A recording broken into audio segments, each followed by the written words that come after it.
everybody. Welcome to another edition, another segment of Candid Conversations. And I'm super excited because who is our special guest today but none other than media, radio, broadcast personality, Miss Deja Perez. I was listening to the radio and your song with Wale came on and I was like, what is this? And then I was like, I got to work and I was like, Money, who is this girl that's on this record with Wale? Because she's amazing. Hey, Deja. Hola, how are you? I am fantastic, and we are so excited that you're here with us.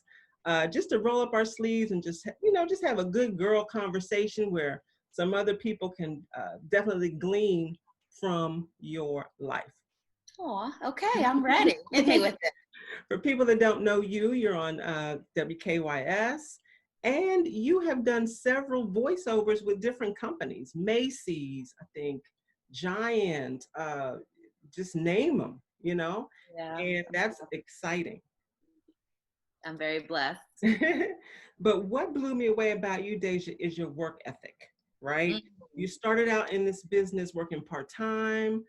You were in the research department, the promotions department. You were even a board operator before you became an on-air personality. So if you could just share with us the importance of doing whatever it takes to live the life that you want.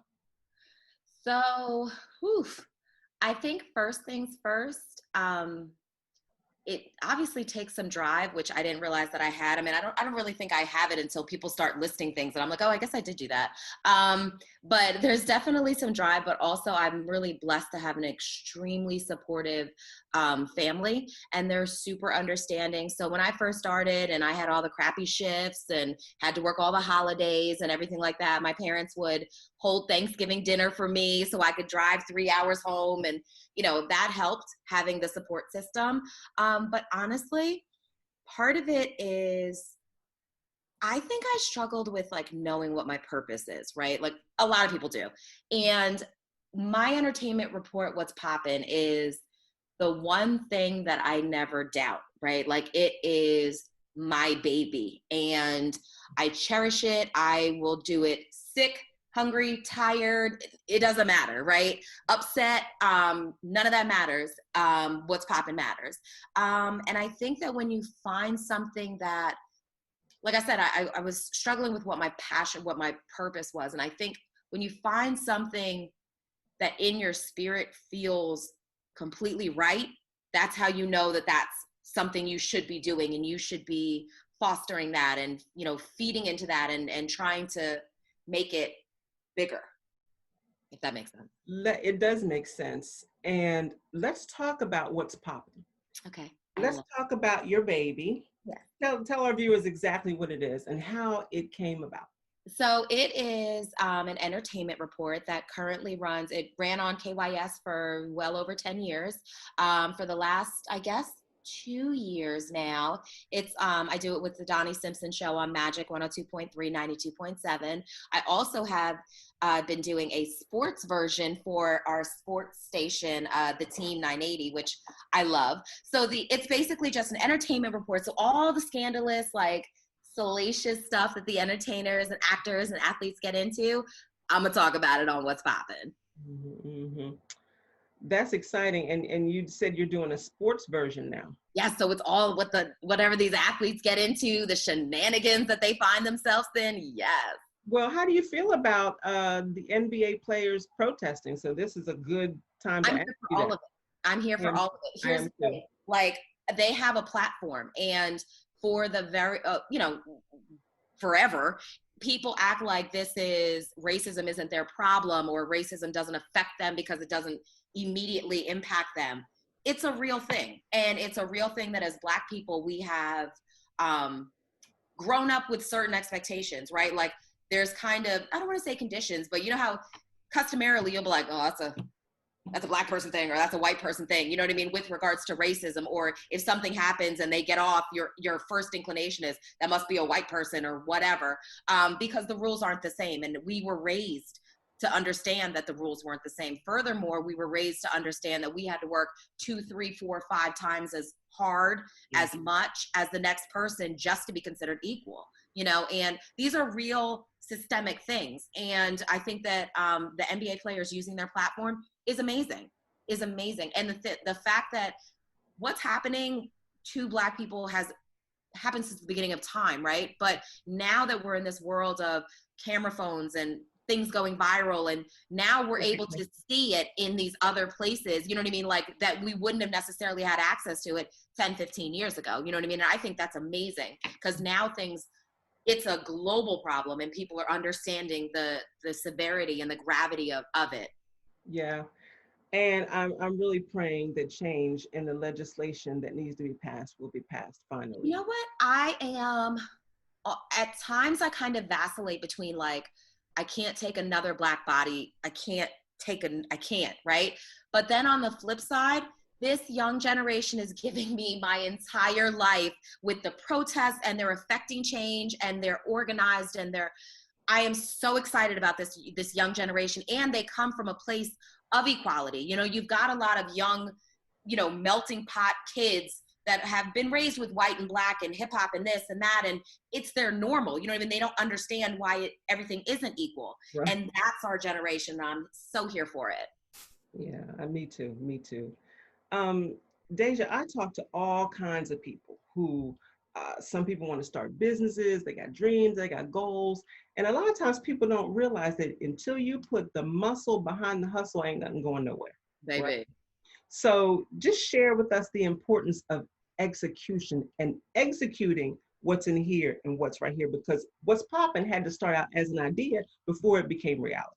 So talk about execution. Quite clear about what's popping. So I did not go to school for radio. Okay. I legit went to Temple University. I'm a very proud Temple owl, but I have a degree in criminal justice, right, which I've never used. Not the point.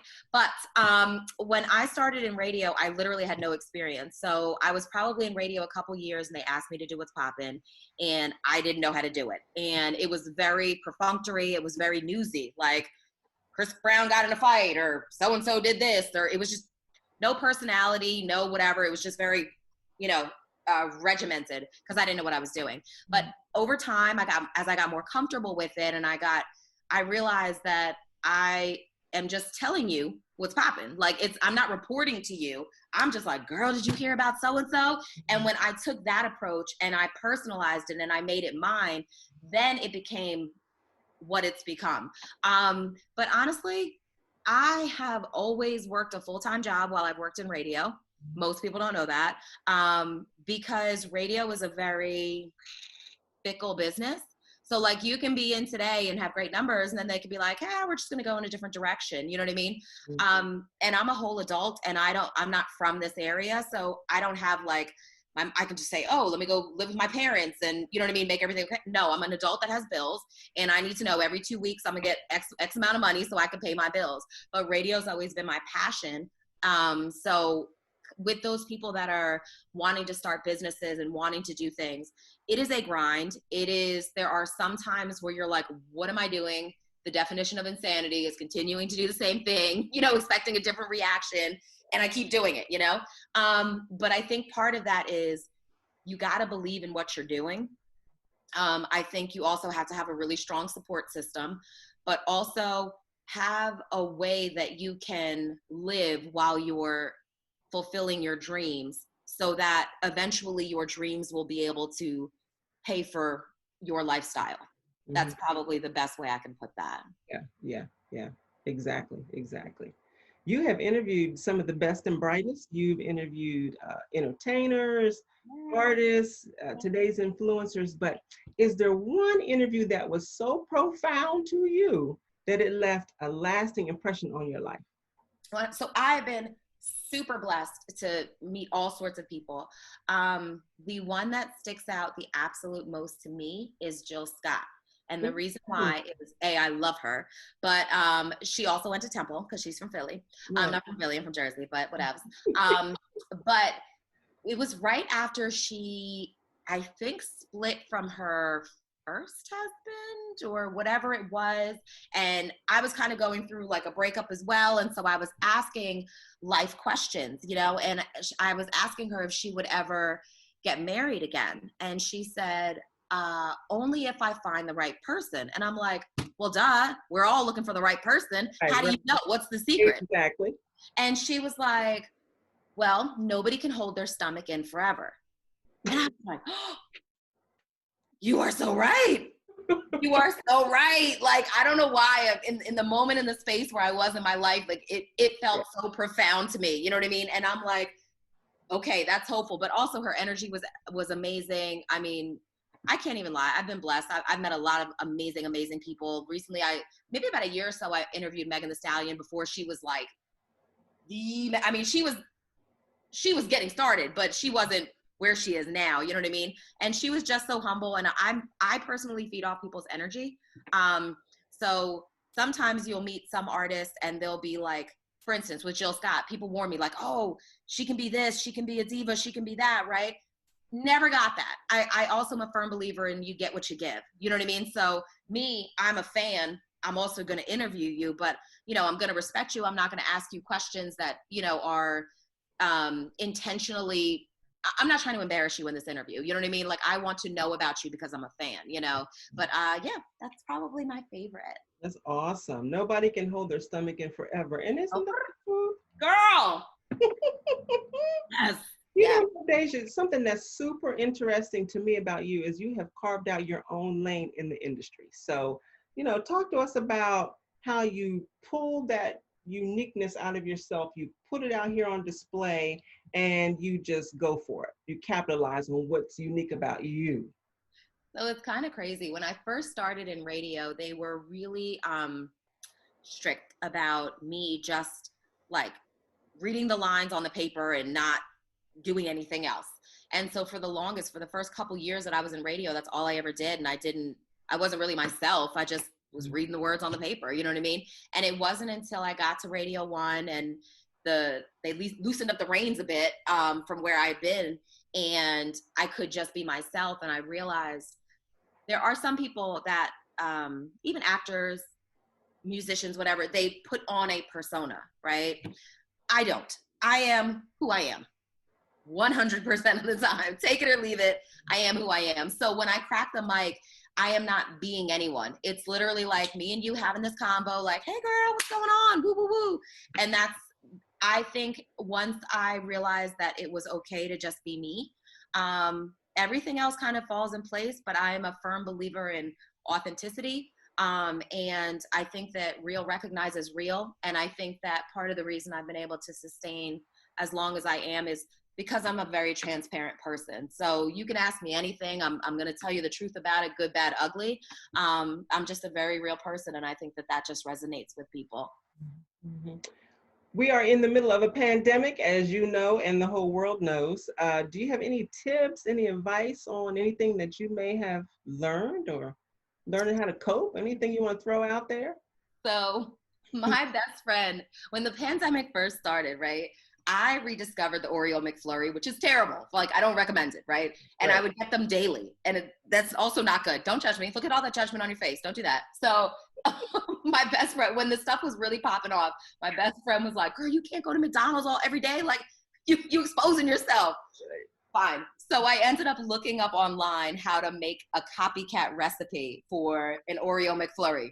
Okay. And I've been making them, not daily, but I've been making them since March. And since then, it's expanded my horizon. So when I find something new out there, I'm like, let me see if I can make this at home. Some of it is good, some of it is not. I don't lie. But also, I think I have tried to be decent about some self-care in this pandemic. So I'm not great about it. I work 7 days a week, so I'm exhausted 90% of the time. But on Sundays, after I get off work, which is about 11:30, 12 o'clock, I get home, and that's kind of my chill time.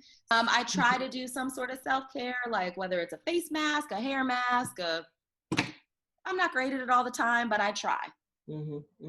That's about all I've got in this pandemic. Awesome. I need you to share the McFlurry recipe too. Oh, it's super easy. It is super easy. I've got this peanut butter chocolate soy milk frozen banana thing that I love. It's a smoothie. It's awesome. Is it? Yeah. It does sound good. But I also have the palate of a 10-year-old. Chocolate banana thing. Huh? I have the palate of a 10-year-old, so okay. I own it. Well, what are you excited about? What are you excited about? What's on the horizon for Deja? I am super excited. I've got some podcasts in the works, and I'm super excited about them. We're trying to get them out before the end of the year. There's a lot of research that goes into them. I'm super excited about that. I'm trying to do a little bit more TV stuff as well. And honestly, wherever the good Lord is trying to take me, I'm trying to go. So we shall see. Mm-hmm. I've got a question from one of your fans. Oh, hi. One of your fans, his name is Andrew Freeman, just sent me a message. He goes by King Gemini on social. Okay. He wants to know the best way an up-and-coming artist can get their music played on the air. You probably get asked that a lot. Yeah, so the thing is, like, you know, I think people think we have a lot more power than we do. Like, we don't get to select the songs that are played, but KYS specifically has, and I think PGC probably does something too, but KYS has like I don't want to call it a new music page, but something like that you can submit it, and then people rate it, and then if it generates enough buzz, then I think that's how it gets added into, you know, possibly some of the DJs playing it and things like that. So that's probably going to be your best bet. I wish that's good to know. Next to last question, what is the best piece of advice that you have gotten? Oh, that I've gotten? Yes. I don't know. Be yourself. You are enough. It sounds like you kind of already gave that answer earlier. Yeah, but I don't know that it was necessarily advice that I got. I think it might have been like life lessons that told me to, I don't know that I can't, I also have the shortest attention span, and I can't remember what I had for breakfast, so I apologize. But I would say probably something along those lines. I know that when I first started in radio, they wanted to make me be the next Michelle Wright. And it's not shade to Michelle because I think she's amazeballs, but I'm not, like, we already have a Michelle Wright. We don't need another. And so there was something in my spirit that was fighting that. And I didn't understand it at the time.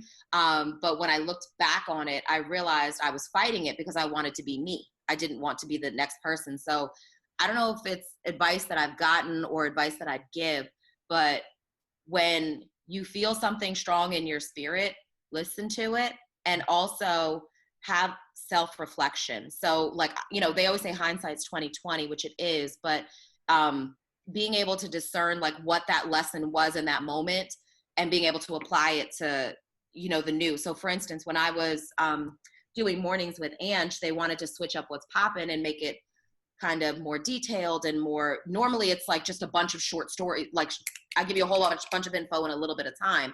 And they essentially wanted to change the format of it. And at the time I was fighting it like I normally do, but I didn't realize that that was preparing me for my next opportunity, which was to do it with Donnie, who did need a little bit more background and, you know, might not necessarily know who this person is. And so he needed, you know, the full foundation, which I was given the preparation for in what's poppin'. And I think sometimes when we experience adversity, we're so busy caught in the arg of the moment that we don't realize that there's a lesson in there. But not only is there a lesson in there, you have to be open-minded or not clairvoyant, but like you gotta have enough, like I can't think of the word right now, but like in order to look back and see what the lesson was, you know what I mean? Like, because life is an eternal lesson, you know what I mean? So people, experiences and things that you go through are usually preparations for the next level, you know what I mean? And so it's important for you to be able to kind of step back and understand what those lessons were,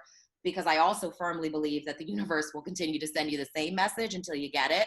So it's important to be able to kind of step back a little bit and look at the situation from a different perspective and glean from that whatever the message was you were supposed to get from it.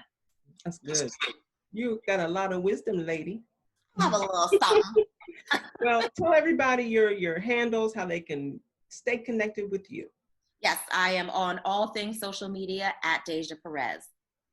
Amen. Thank you so much, Deja. Welcome. Appreciate you. You'd like anything that you heard, like, share, comment, because this has been a blessing. Absolutely. Thank you for having me. Thank you.